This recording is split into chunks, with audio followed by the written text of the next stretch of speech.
1, which is just the measure 13 as Lewis plays it. It sounds like this.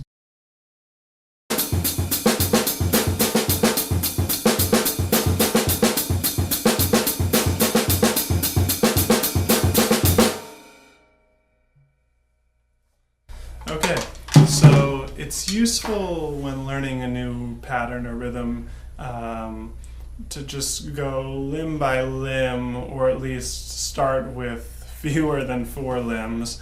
For this pattern, we could start by just dealing with the bass drum and snare drum alone, and that would be exercise 2, which would sound like this.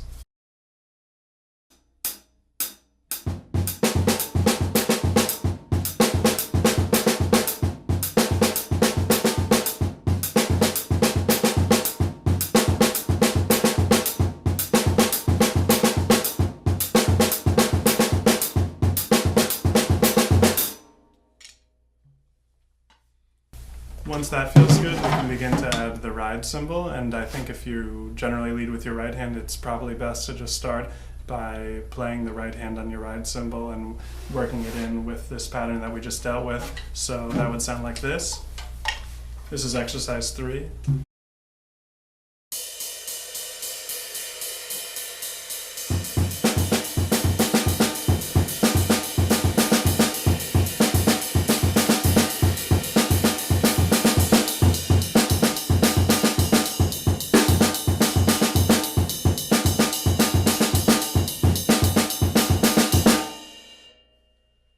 Okay, once that feels good, we can start to move to play the pattern as Lewis does and move our left hand to the ride cymbal.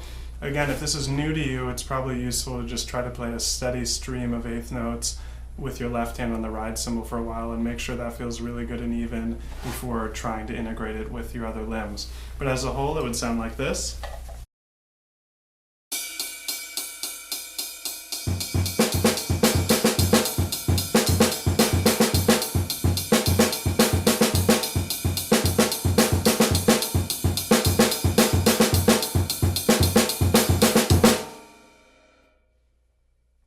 Okay, once that feels good, we can complete the pattern by adding the hi-hat in unison with our left hand on the ride cymbal.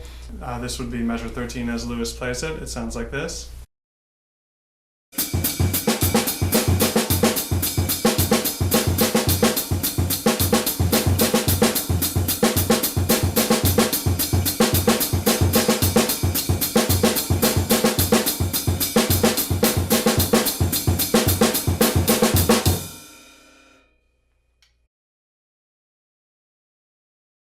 So once you've gone through those ideas, I think it's useful to begin to think about how we can apply these concepts to our playing and practicing more generally. If we expand this to any pattern we're doing, I think the idea can just be that if you really want to achieve a sense of independence and fluidity between limbs, it might be a good practice idea to try to move each component part of a particular pattern throughout your 4 limbs.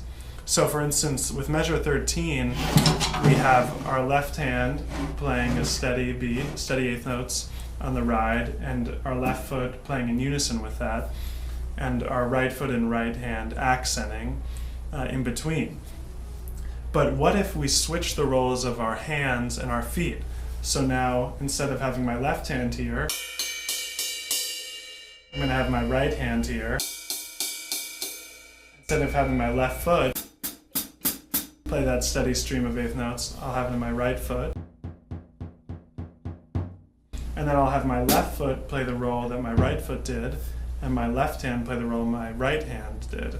Now this is definitely going to be more challenging, especially with the left foot, because I'm sure most of us won't be used to having our left foot play such precise syncopated 16th note subdivisions in between a driving cymbal beat. But this is exactly the point. We want to try to expand the creative potential of each limb in any pattern, and this is a really effective way to do that. So to give you a sense of what that would sound like, I'll play it really quickly, and I'm going to slow it down because this is hard as hell.